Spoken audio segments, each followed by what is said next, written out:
Something I've always wondered is why when the price of everything goes up, the wages stay the same. And then when they decide to raise the minimum wage, everything goes up again, so then you basically make minimum wage regardless. The economy today is built in a way where you have just enough money to give away to all the hands waiting to take it from you. Rent, car note, phone bill, etc. America isn't made for the middle class anymore. So here's a video by Noah Talks titled, "You Are Not Lazy, Gen Z Just Isn't Built for Burnout." Let's go. Sometimes I think about how weird it is that most of us spend a third of our lives working. Nah, for like, real. not living, not dreaming, not resting, just working. For a company, for a boss, for rent. And what's even weirder is that nobody really questions it.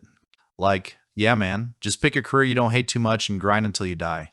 Cool. That's the plan. I mean, think about it. We spend the most alert, most energetic hours of our days inside buildings we don't own, solving problems we didn't create for goals we don't believe in. And then we come home, try to decompress in the 2 hours before bed, and call that a life. It's wild. Even as kids, we were being prepped for this. Remember those moments in elementary school when teachers would ask, "What do you want to be when you grow up?" Like our whole existence was already being funneled into some job title. Not who do you want to be, but what job are you going to fit into? That question used to excite me. Now it just feels like the first draft of a trap. And the irony? Nobody tells you that even if you get the job you dreamed of, it might still suck.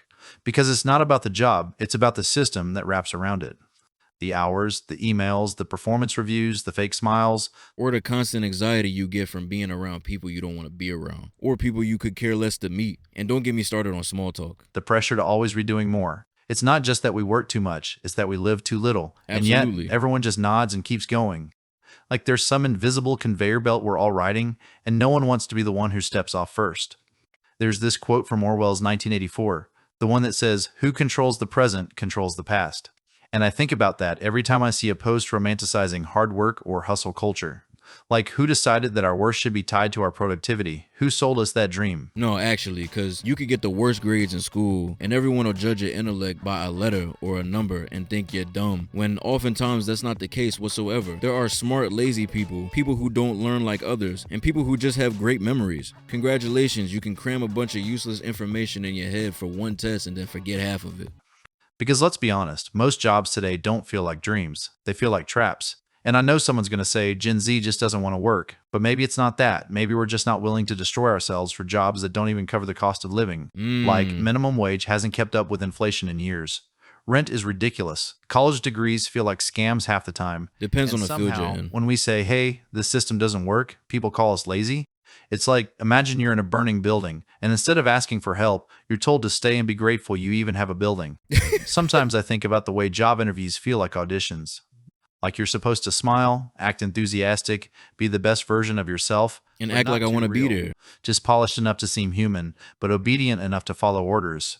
It's weird how we're judged for how good we are at pretending.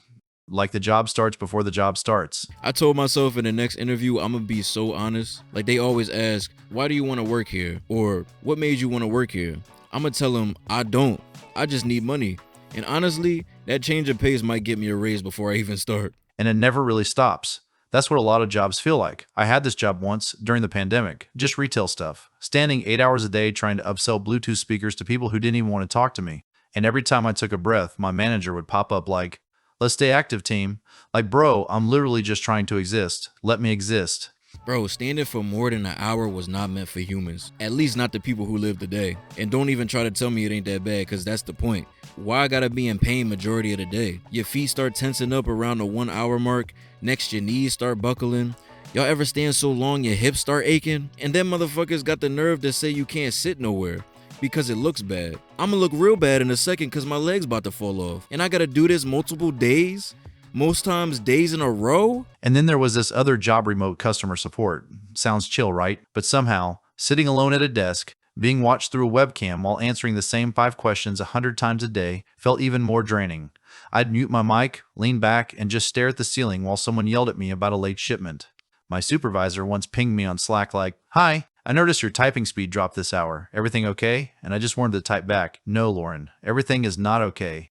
I think I'm slowly dissolving into my chair." I had this coworker, Sam Cool Guy, mid-20s, used to DJ before the pandemic. We'd DM each other during shifts just to stay sane. One day he sent me this message that just said, "I miss having a soul." I laughed, but I felt that deeply. We were both working full-time and somehow felt like we were disappearing. It wasn't the work, It was the emptiness. And I remember coming home every night completely drained, not just tired, like physically exhausted. I'm talking about the kind of burnout that makes you forget what joy feels like. You get home, lie on the floor, stare at the ceiling, and wonder, is this it? Is this what being an adult is? And maybe it is. Maybe adulthood is just a slow surrender. What about the jobs that keep you an hour to 3 hours over your shift and you can't do nothing about it except quit? And you can't even do that because you need money. But hey, at least you're still getting paid, right? Yeah. Be happy giving up your life, your sleep, and your sanity for a job that couldn't give a fuck about you except for what you can do for them. Ain't it fun getting off work and going straight to bed because you gotta do the same thing tomorrow? The moment that job sees they can take advantage of you, they will absolutely do it. And they usually try to guilt trip you into doing something. Don't overextend yourself for a job that'll replace you in a heartbeat. They want you to think you're valuable. You're not. Waking up, clocking in, clocking out, swiping your card at the grocery store and praying it doesn't decline. Smiling when your landlord raises the rent and telling yourself it's just the market. But here's the thing, nobody wants to admit. The reason Gen Z bounces from jobs, the reason we ghost employers or quit too soon, isn't because we're weak. It's because we notice when something's off. We feel it. That soul-deep discomfort. The red flags. The quiet realization that we're being slowly erased by a system that doesn't care if we burn out, as long as we hit our KPIs. Exactly. We don't wait for it to break us. We leave. And yeah, maybe that makes us look unstable. I wouldn't say unstable, but maybe we just want better for ourselves. Kills you slowly. I once quit a job after 2 weeks. Not because I couldn't handle it, but because the vibes were off. It was one of those open floor offices where everyone has standing desks, and they give you kombucha on Fridays like that's supposed to make up for soul death. Now, I did used to work at a FedEx, and it was probably the most soul-draining job I've ever worked at. Every day was standing in front of a conveyor, reading the tag on a box, and if the tag matched the truck, guess what you did with the box? You put it in the truck, box after box after box. I'm not gonna lie, they always had something nice waiting for us though, like pastries and sometimes food trucks, but it didn't change the fact that I was losing a part of my soul every day, box after box after. The second day, I overheard a manager say, "We're not just a team, we're a family." And I was like, nope. I've seen what happens in those families. The gaslighting, the guilt tripping, See, guilt tripping. It happens everywhere. I know I'm pausing a lot, but look, they come up to you like they're giving you a choice. Hey, Rod, you want to go sweep the floor in the dining room? I lie to you not. I would look them dead in the eyes and say, do I want to? And then they change it to, can you? Like, why come up to me and ask like I had a choice in the first place? Forced loyalty. I walked out the next Monday and never looked back. There's this illusion that loyalty matters. Like if you work hard enough, long enough, the company will take care of you. Nope.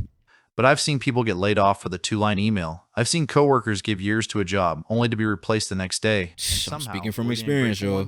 I remember this dude at my old job who worked there for a decade, never took sick days, always on time, model employee. Then one day he tweaked his back lifting a box and boom, gone. No warning.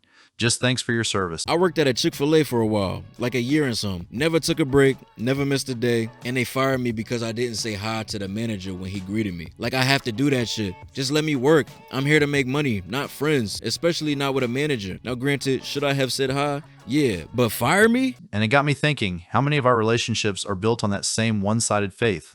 We don't stay in friendships where the other person ghosts us for weeks. We don't stay in relationships where we're constantly the only one showing up. But with work, we're expected to keep proving ourselves again and again for scraps of approval. In school, at least, you knew what the rules were. Study, take the test, get the grade. But with jobs, it's this shape-shifting mess of politics and fake smiles and pretending to care about quarterly reports. You're not just trying to be good, you're trying to be liked. You're performing, constantly. It's no wonder we've got trust issues. Every system we were told to believe in, school, jobs, adulthood, feels like a bait and switch. And the more we see it, the harder it is to keep pretending we don't. And that stuck with me, like, they really don't care. And it makes you think, what am I working toward? A pat on the back? A LinkedIn endorsement? A certificate of participation in the corporate Hunger Games? So when people say Gen Z has no work ethic, what they really mean is, we have boundaries. We don't romanticize suffering. We're not impressed by 60-hour work weeks and no vacation. That's not grind. That's survival. And we're tired of just surviving. There has to be a better way. A lot of us grew up being told, just go to college, get a job, and everything will be fine. Like life was this simple 3-step process. But now we've got degrees collecting dust and job listings asking for 5 years of experience for an entry-level position that pays $15 an hour. So yeah, we're questioning things. Because the math doesn't add up. Not anymore. And what makes it worse is the gaslighting. Boomers love saying stuff like, when I was your age, I already had a house and 2 kids. Cool, Steve. Houses used to cost as much as a used Honda. Now I can't even afford a studio apartment without a roommate who vapes indoors and never does the dishes. Some gotta But somehow, give. we're There the has to problem. be a change. We grew up watching our parents grind themselves into dust and still struggle. They did everything right, stayed loyal, worked overtime, never complained, and they still got laid off, still lost their pensions, still couldn't retire. So yeah, we're skeptical. We don't want to follow a path that ends in regret. We want a path that ends in peace, or at least a little less suffering. There's this other layer too. It's not just that jobs don't pay enough, it's that they expect everything from you: your time, your mental health, your identity. Ever notice how work slowly becomes your personality? You stop saying what you like to do. You start saying what you do for a living. Oh, I'm in tech. I'm a barista. I work in marketing. But what about the rest of you? The part that writes music at 2 a.m. The part that sketches anime characters in the margins of your notebook. The part that's still trying to figure things out. There's no time for that. It's like Call of Duty. Since you got COD, aka a job, it's taking up most of the space. You have little to no room for other games, aka hobbies. The moment you delete COD, you free up space for a lot more games. And it's crazy because you might spend the entire day counting down the hours until you can finally go home because you want to hop on the game or talk with a friend or anything else you'd rather be doing. But by the time you get home, you find yourself not wanting to do any of that. And if you do end up doing the things you want, you're constantly checking the time because you're trying to make the most of the 4 hours you get to yourself before you got to get ready for the next day. Like, I used to fantasize about quitting everything, just vanishing, going off grid. But then I'd remember, disappearing still costs money. Even freedom has a price tag, and that's the part that stings. You realize there's no escape without effort, no peace without a plan. You can't just reject the system, you have to replace it with something, and that takes time, work, discipline, even sacrifice. But Gen Z isn't afraid of that. We're just not going to break ourselves for systems that see us as replaceable. We're not doing jobs that drain us just because that's life. We've seen what that life does to our parents, how it ages them, how it hardens them, how it makes them bitter, even when they don't mean to be. And maybe we're trying to break that cycle. That's why so many of us try to build something else. A side hustle, a content page, a service, a skill, something that's ours, even if it doesn't make money yet, even if no one gets it, because at least then it's ours. I've got friends who do Uber at night just to fund their design portfolios. Others who edit videos all weekend hoping to land one freelance client. And I get it now. It's not just about quitting jobs we hate. It's about creating something we don't. Even if it's slow, even if it's uncertain, even if it fails. Because we'd rather fail at something that feels real than succeed at something that feels hollow. Well And maybe said. that's the biggest Well difference. said. Put We're it on not a scared of shirt. hard work. We're just done doing it for the wrong reasons. So yeah, the world might look at us and say we're lazy, that we're dreamers, that we're lost. But I think we're just awake. We know the system's broken. We know AI is coming for jobs. Oh, We most know job definitely. And I'm like security is a myth. 90% sure this guy's And voice is instead of AI. pretending everything's fine, we're doing what we can with what we've got. Sometimes that looks like quitting. Sometimes that looks like building. Sometimes that just looks like surviving one more day and logging into a game just to feel something. But it all matters. Because if we're going to make it through this weird, crumbling, late capitalist moment in history, we need to start being honest about what's not working. I think the value of people has to be more truthful and actually mean it. Because the thought that I could be replaced at a moment's notice shouldn't even be a thought in my mind. I shouldn't think that my willingness to stay late or pick up an extra shift will be taken advantage of. My loyalty and effort should actually mean something, especially if there's never been any problems. Times are changing very quickly, and the way things are structured are only showing more cracks and flaws every day.